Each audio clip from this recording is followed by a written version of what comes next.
right, we're back. It's night number 2 now of our All Music Week. I'm here at the Grammy Museum in downtown LA, which is really cool. This machine I've fallen in love with, it's called the Crossroads. It's just got like over 200 genres of music just floating here, and then you can just touch like death metal, and then all this information comes up, and then surrounding genres like electronica, industrial thrash, touch that. I feel like I'm working at CNN. I want one of these for my house. OK Go is the subject of the entire show tonight. We've already had a world premiere of their first single from their new record, and we've got their smash hit still to be performed in just a little bit. But I had a chance to hang out with the guys, sit down and talk to them.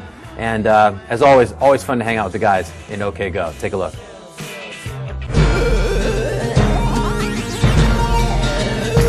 Well, thank you for doing an entire episode of my show, guys. It's great to see you again. I love the new record. You recently went to the New Moon premiere. How was it?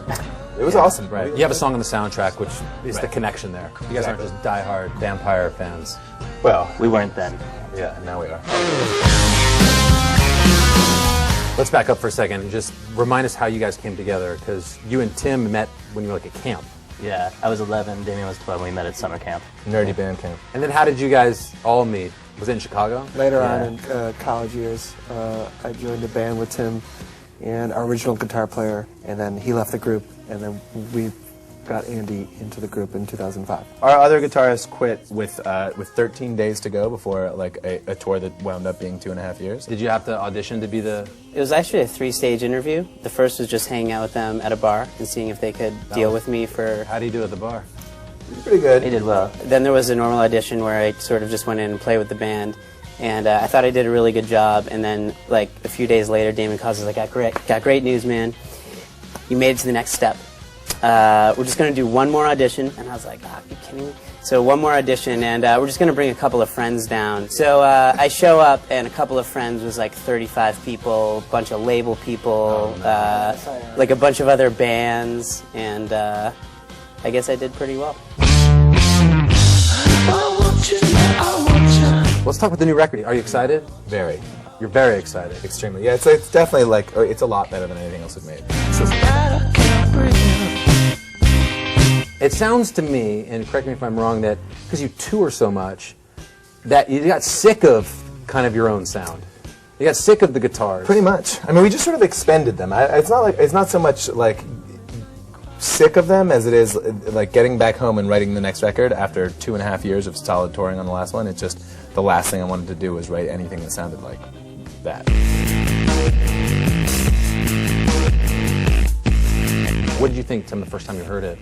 Kind of done. It's definitely groove based for sure. You know, it's heavy on like the drums and bass. What did you think, Tim? It's a really drummerly record, and it's definitely, I feel like one of my better performances. And Andy, did you feel like you had a little bit of a break on this record? Well, less conventional guitars? Was it an easier record to record? There are less conventional guitars, but I believe there are more unconventional guitars. So I wouldn't say I had a break. There's a real funk kind of feel to the record. I feel like a little early Prince I hear in there. There's a lot of Prince. The second record I ever got was Purple Rain, and it's I think the only record I've had throughout my entire life that has never fallen out of favor. Like even great soundtrack record too. There's not a lot of great soundtrack records. That's one of the best. Live record. It's live. I mean, they like tweaked it a little afterwards, but that performance at First Avenue that is the movie is actually the recording session. I think he tweaked the vocals a little here and there. You can hear a few. So is there any of that on your new album? Liveness? Yeah. Yes. David Friedman was the producer on it. Yes. This is a guy that's worked with huge names, as you well know. Yeah. And a lot of beat-driven stuff, too, from Weezer and Flaming Lips, and even like the newer stuff with MGMT. Why did you seek him out for that reason, too? Well, we've always been a fan of his production, and we've actually considered making our other 2 records with him, but they were both records that were like really super in your face, and we wanted them to be really dry and like sort of like architectural, like you were supposed to hear every little part of it, and Dave's sound is much more like expansive and sort of like spacious. You were beautiful in the dream you were.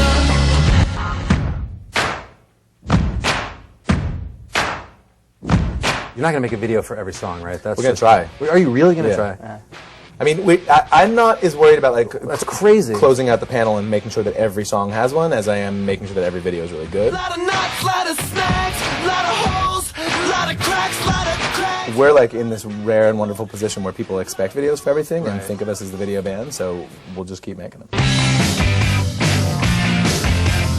How do you like that people think of you? I mean, some people will say just because it's 50 million YouTube hits of a treadmill video, although a lot of people would argue that, well, this was the perfect storm of social media coming together at the tipping point of a band coming together. It's awesome. I mean, we're not dumb enough to think that every one of those 50 million people is going to go out and buy the record, and there's lots of people, we'll probably never have another thing that has that many eyeballs on it, and most of those people will think of us as like those dudes on the treadmill forevermore.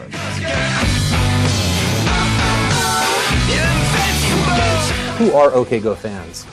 I mean, just because your background is so different, it could be still people from, I don't know, who saw you on the NPR house band tour to somebody in this new, generation video age, somebody who's just a fan of the music. And how important is it that you know who they are, and who the hell are they? Like you suggested, they've come from a lot of diverse sources. I mean, there's like, we toured with This American Life for a while, and we're in a lot of video games, and for a while we had songs on radio, and we have like a pretty broad reach on the internet to some like groups of people most rock bands don't play through, like knitting circles really like us apparently. Tim's been stopped 3 times in New York by different people who are like, my knitting circle showed me That's your awesome. video. That is awesome. Yeah, and often these people are like over 60 and don't watch rock videos otherwise. And, so there's and think I look like their husbands. And Right. stuff like that. yeah.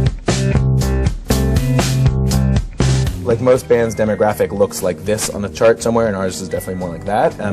But the thing that seems to run through them is like they're pretty like active and engaged and creative people. Like pretty much every time we make something, it gets remade like 200 or 300 times by our fans online, and it's so there's nothing more flattering than putting out a video and then seeing like a week later that there's like 6 new versions of it, and then a month later there's like 65 new versions. That's of it. got to be cool. To watch our fans doing essentially the same exact thing, I like it. It really feels like a connection. I mean, it feels like they're the same type of people as I am. Right. Awesome. Thanks very much. Best of luck. Thank you. Congrats on the record. Thanks a lot. Really cool hanging out with those guys. Just fun, down to earth, really cool. All right, so OK Go's the show, as you just saw. We're going to take a break, and when we get back, they're going to perform their smash hit from 2005, Here It Goes Again, from the Grammy Museum. I wouldn't anticipate the treadmills. In fact, I'll tell you now, the treadmills are not in the performance, but it's great, and you'll see it next on Last Call.